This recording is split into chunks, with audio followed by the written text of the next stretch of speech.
2022년 1월 4일 화요일 날마다 주님과 하나님 말씀 보겠습니다.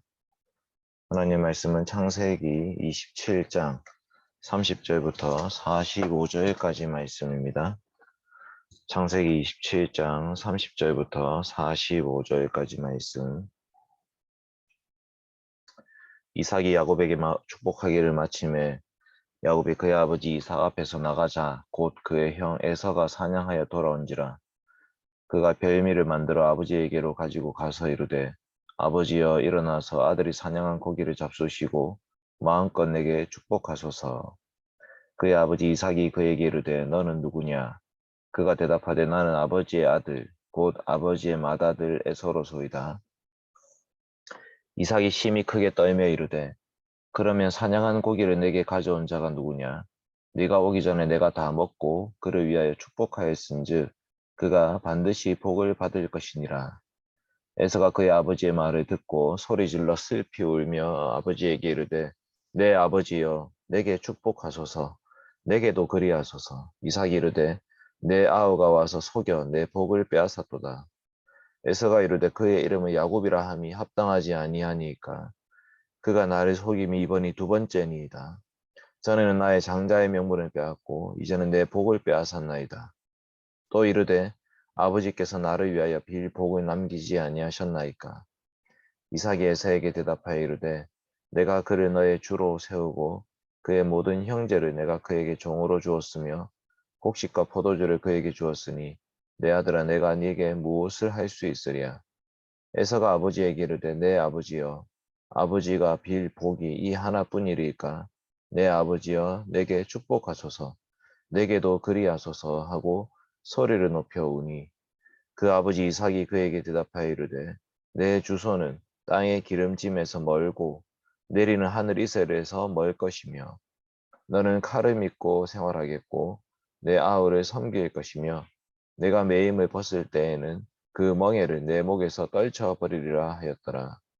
그의 아버지가 야곱에게 축복한 그 축복으로 말미암아 에서가 야곱을 미워하여 심중에 이르기를 아버지를 곡할 때가 가까웠은즉 내가 내어 야곱을 죽이리라 하였더니 맏아들 에서의 이 말이 리브가에게 들리매 이에 사람을 보내어 작은 아들 야곱을 불러 그에게 이르되 내 형 에서가 너를 죽여 그 한을 풀려 하니 내 아들아 내 말을 따라 일어나 하란으로 가서 내 오라버니 라반에게로 피신하여 내 형의 노가 풀리기까지 몇 날 동안 그와 함께 거주하라.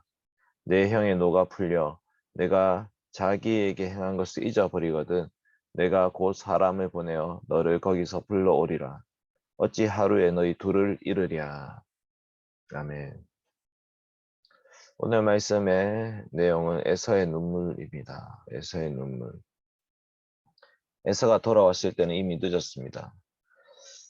이삭이 속은 것을 깨달았을 때도 이미 늦었습니다. 그러니까 또 타이밍이 또 중요하기도 하고 그 다음에 중요한 것은 스피치 액트 VR이라고 있죠. 그러니까 말 화행론이라고 해서 말이 발화되는 순간에 그것이 이미 이루어졌다 이렇게 볼 수 있는 것입니다. 그러니까 야곱의 축복, 이삭의 축복도 야곱에게로 이미 선포되었기 때문에 그 돌이킬 수가 없는 것입니다. 그래서 이제 에서는 야곱이 자신을 두 번 속였다 이렇게 말을 하고 있는데 사실 두 번 속인 게 아니라 야곱의 목적은 딱 한 개예요. 장자권, 그거 하나죠. 그런데 이제 첫 번째 그 장자권을 팔 때 에서가 그 장자권을 경홀히 여겼기 때문에 넘어간 거죠. 예. 물론 그게 무슨 증서가 없기 때문에 에서 입장에서는 뭐 저게 지금 뭐 하는 거야 이렇게 생각할 수 있지만 야곱은 그것이 어떻게 보면 일종의 거래였고 그것 때문에 확정이 됐다고 생각한 거고 그래서 자기는 지금 당당하게 어떻게 보면 그 이삭으로부터 축복을 받고 있는 것입니다. 그 이삭이 얘기하죠. 내가 그를 너의 주인으로 세웠다.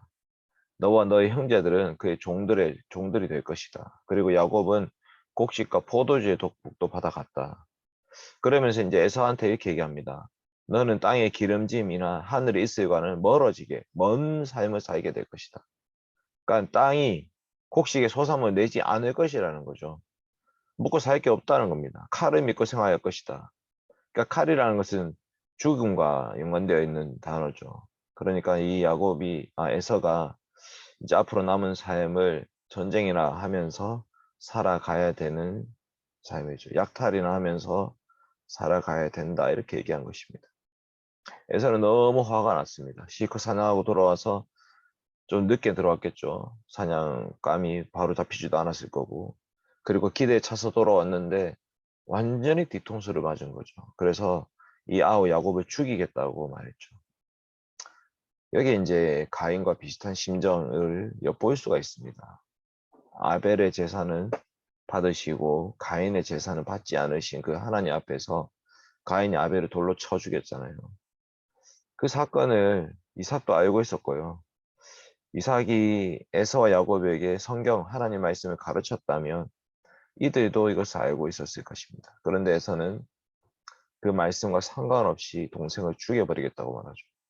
리브가 엄마가 그 소식을 듣자마자 야곱을 하란으로 떠나 보냅니다. 거기는 리브가의 오빠 라반이 살고 있는 곳이죠. 그리고 에서의 한이 풀리면 내가 사람을 보내서 돌아오게 하겠다 이렇게 말합니다.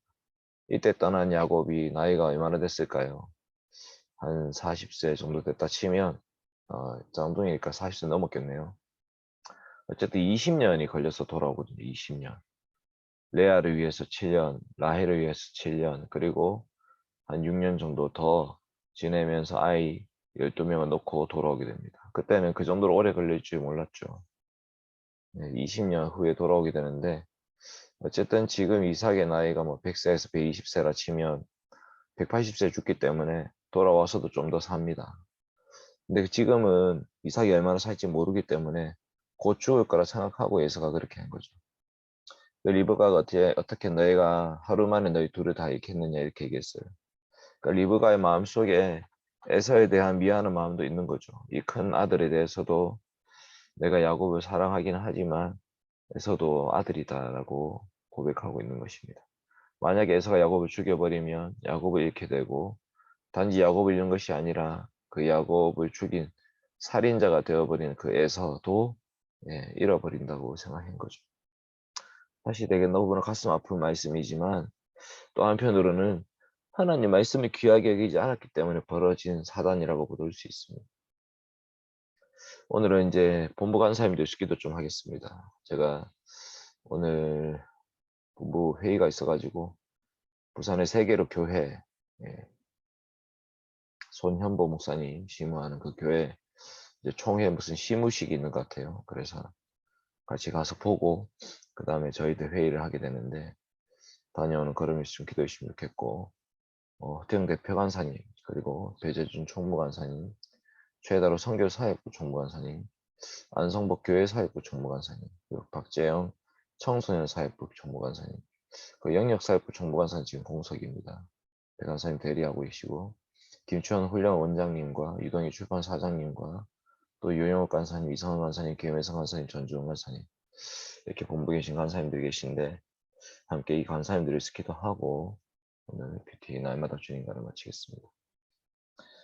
아버지 하나님 감사합니다. 하나님 아버지 에서가 돌아왔을 때 이미 다 끝나버렸습니다. 이삭은 그것을 돌이키지 않고 오히려 에서에게 저주를 퍼붓습니다. 이것이 하나님의 말씀이고 하나님의 뜻입니다. 하나님 아버지 저희들이 하나님의 말씀을 경홀히 여기며 그 말씀을 무시하고 살아갔을 때 얼마나 비참한 결론을 맞이하게 되는 것인지 이 에서를 통해서 보게 됩니다. 에서는 자신이 잘못했음에도 불구하고 회개하지 않습니다. 마치 가인과 같이 동생을 죽여버리려고 합니다. 하나님 아버지 우리의 죄성을 보시옵소서. 부족한 저희들 늘 나약하고 넘어지고 정말 하나님 우리의 분에 차서 우리 욕심대로 우리 마음대로 행하려고 하는 우리의 모습을 보시고 용서하여 주시옵소서. 하나님 아버지 늘 말씀 앞에 서서 겸손하게 주의 뜻을 찾으며 하나님 앞에 살아갈 수 있도록 도와주시고 아버지 하나님께서 우리를 귀하게 여기신다는 늘 기억하게 하시고 하나님 뜻에 감사하며 순종하게 하여 주시옵소서. 아버지 하나님 그리고 오늘은 본부 회의가 있습니다. 부산의 세계로 교회에 가서 여러 많은 회의들 또 시무식 참석해서 많은 어른들을 만나게 될 것인데 하나님 아버지 앞에서 당당하게 또 겸손하게 하나님의 뜻을 쫓아서 하나님 직무를 행할 수 있도록 도와주시옵소서. 하나님 아버지 지금 이 시대의 스텝시 어디로 흘러가야 될 것인지 어느 길을 가야 될 것인지 하나님 지혜롭게 결정하고 판단할 수 있도록 도와주시고 리더십 컨퍼런스를 앞두고 있사오니 니컨도 잘 준비할 수 있도록 도와주시고 2022년도 사역도 하나님 뜻하신 가운데 선한 하나님의 손길 가운데 인도하신 가운데 이루어질 수 있도록 도와주시고 저희 욕심과 저희 뜻대로 되지 않을지라도 감사하며 또 하나님의 뜻을 찾으며 겸손하게 그 길을 걸어갈 수 있도록 도와주시고 서로를 향한 신뢰와 사랑으로 서로를 기도하게 하시고 함께 세워갈 수 있도록 주님 도와주시옵소서. 아버지 하나님 우리 모든 사역들을 주께서 붙들어 주시고 은혜를 공급하여 주시옵소서. 감사드리며 예수님 이름으로 기도드립니다. 아멘. 네, 이상으로 2022년 1월 4일 화요일 날마다 주님과 마치겠습니다.